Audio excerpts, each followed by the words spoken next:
देखो यहाँ एक उदाहरण है कि I you and he have break the table, यानी कि उस जो टेबल्स को हमने जो है तोड़ दिया।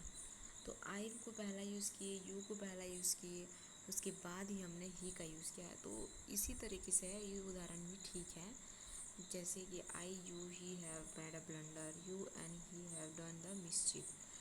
तो ठीक है, आगे बढ़ते हैं हम। आगे क्या कहता है, रूल नंबर 4, जब प्रोनाउन बहुवचन में हो तब प्रोनाउन का प्रयोग जो है 1 2 3 के क्रम में होना चाहिए। ये वही है ना, जैसे कोई बुरी बात की गई हो तब जैसे 1 2 3 होता है, उसी प्रकार अगर प्रोनाउन मतलब बहुवचन में हो ना तो 1 2 3 का प्रयोग किया जाता है। मतलब तीनों एक साथ हो ना तो पहले बहुवचन, पहले मतलब तीनों बहुवचन है तो पहले जो है किसका होगा, पहले फर्स्ट पर्सन, सेकंड, फिर थर्ड का होगा। उसी तरीके से कहा गया है। बस ना जहाँ बुरी बात नहीं होती है वहाँ सिर्फ जो है दूसरों को अहमियत दी जाती है, यानी कि 2 3 1 के क्रम में। लेकिन जब प्लूरल की बात आए ना, प्लूरल बहुवचन, प्लूरल प्लूरल सॉरी, थोड़ा जुबान हो गया था मेरा। तो जब बहुवचन की बात आए या फिर जो है कोई बुरी बात आए तब जो है हम 1 2 3 का प्रयोग करते हैं। जैसे we you and they should now get down the work. तो ये इतना समझाने की ज़रूरत नहीं, ये खुद से भी हम समझ सकते हैं, इतना तो समझ में आ गया होगा। हाँ, रूल 5 देखो। रूल 5 में देखो कि प्री पोजीशन के बाद ऑब्जेक्टिव केस लगता है, कहा गया है। मतलब हमें प्री पोजीशन कौन कौन सा है वो याद रखना ही होगा। जैसे लेट, यहाँ पर याद रखना, लेट लेट एक है, लाइक एक है, बिटवीन है, बट है, बिटवीन है और क्या है, बिटवीन है और बट। ये देखो चार तो पहले याद रख लो।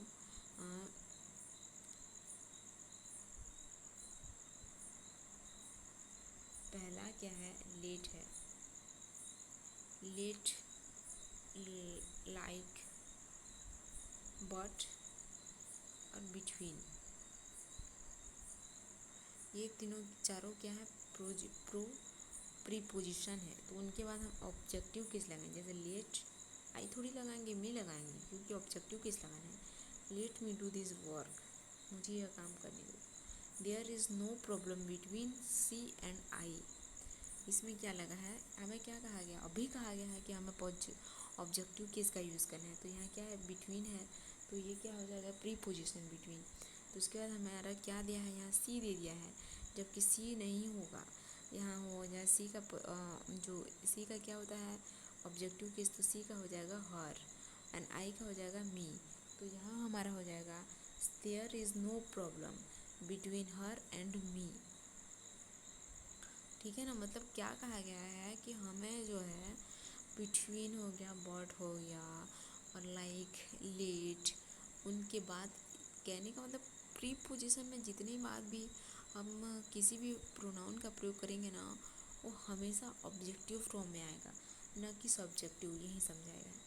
और ये देखो एक्सेप्ट भी है एक, everybody everybody but him was present for the meeting.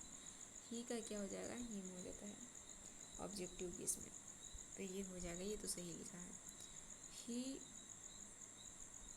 देखो ही लव एट आई। अब इसे आप सही लिखें और नीचे बताएं हमें कि यहाँ क्या गलत है, यहाँ क्या होना चाहिए सही वाक्य।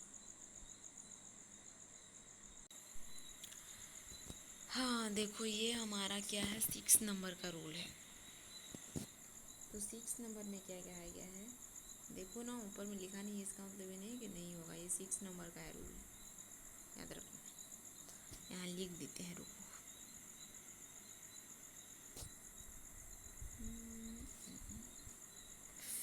एक सेकेंड, रेड में लिखते हैं बड़े बड़े अक्षरों में।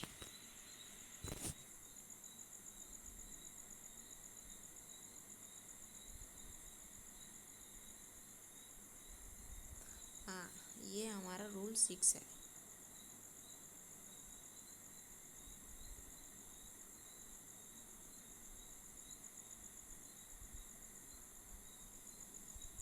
हाँ चलो देखते हैं, इसमें क्या कहा गया है कि दो नोमिनेटिव यानी कि सब्जेक्टिव केस को भी नोमिनेटिव केस ही कहते हैं कि बीच तुलना हो अस से लगाकर हो या देन से के बाद नोमिनेटिव केस के प्रोनाउन का ही प्रयोग होता है।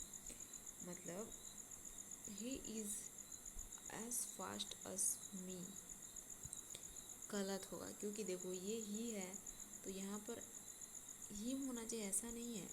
यहाँ ही है ना, मतलब वो जो है मुझसे फास्ट है, मुझसे फास्ट है, यानी कि आई होगा ना कि मी होगा। ठीक है ना। देखो आपको यदि क्वेश्चन में ऐसे कुछ दिया रहेगा तो यहाँ दिया रहेगा ही इज़ अस फास्ट अस मी, उसी को आपको सही करना है आई लगाकर। जैसे I run faster than him, तो यहाँ हिम है, नहीं होगा हिम, यहाँ क्या हो जाएगा ही हो जाएगा।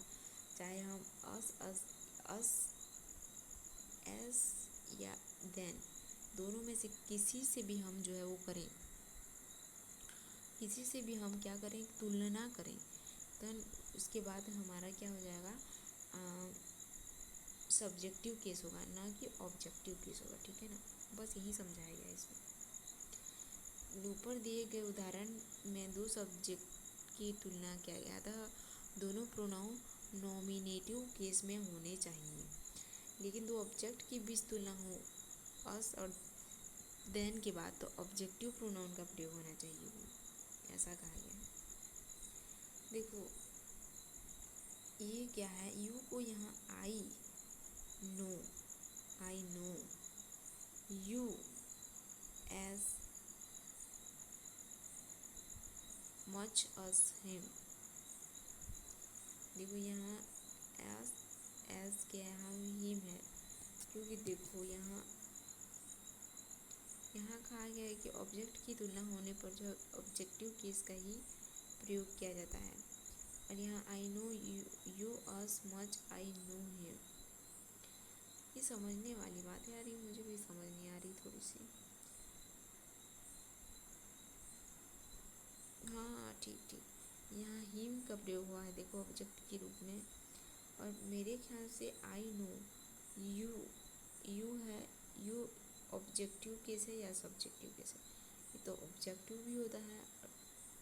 तो आई know you us much as him, हाँ उसी तरीके से देखो यहाँ पर आई know you us much I लिख दिया है, तो ये क्या हो जाएगा, गलत हो जाएगा, आई नहीं हो सकता ना, हो सकता है तो मी होगा, या फिर देखो इसको सही करेगा, हिम यहाँ लिख दिया है ना, आई नो के बाद आई नो नहीं होगा, सिर्फ हिम ही होगा। हाँ चलो आगे बढ़ते हैं हम लोग। तो हमारा नेक्स्ट नियम है नियम 7। ठीक है ना, अगर ठीक है, अगर इट का प्रयोग सब्जेक्ट्स के रूप में हो और उसके बाद बी के किसी भी फॉर्म का प्रयोग हो, तो उसके बाद प्रोनाउन के नॉमिनेटिव केस का प्रयोग किया जाता है। इट इज़, इट आर, किसी भी इट बी के किसी भी फॉर्म का प्रयोग हो ना, तो वहाँ पर हम यूज़ करेंगे नॉमिनेटिव केस का। जैसे इट इज़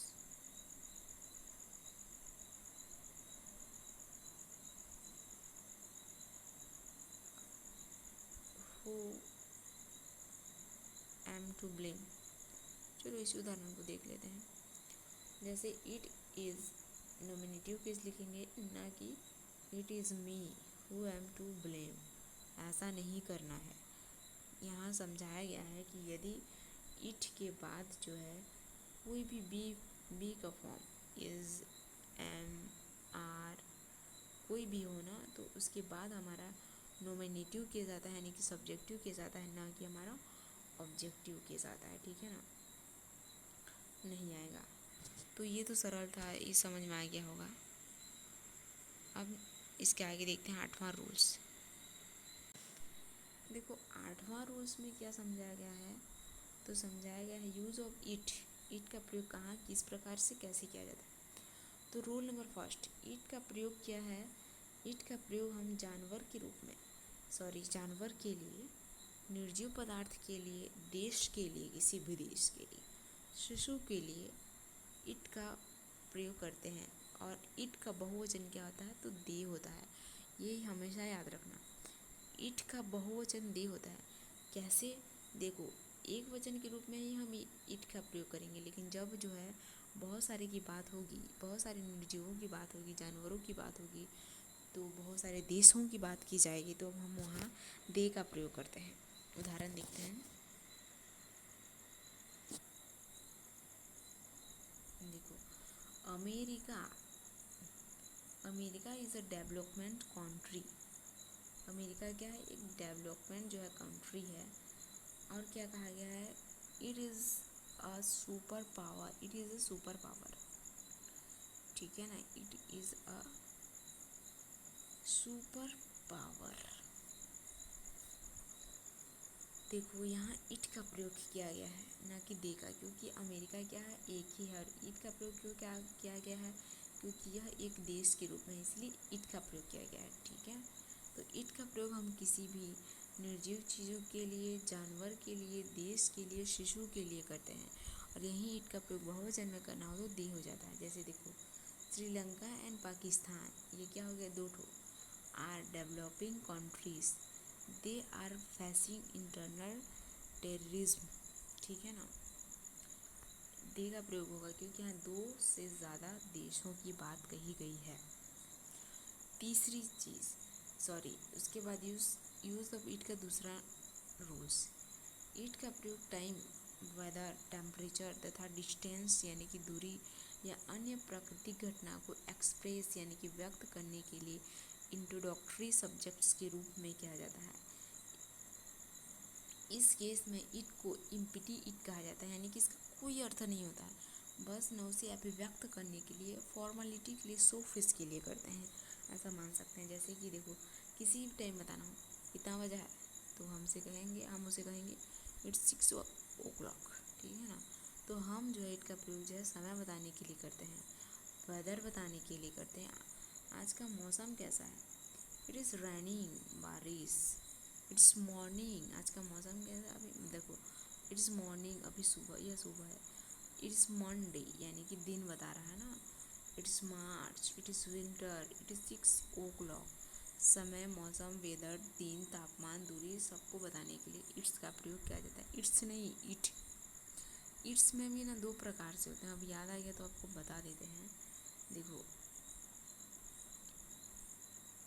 हाँ ये ठीक रहेगा। देखो, इट, इट्स,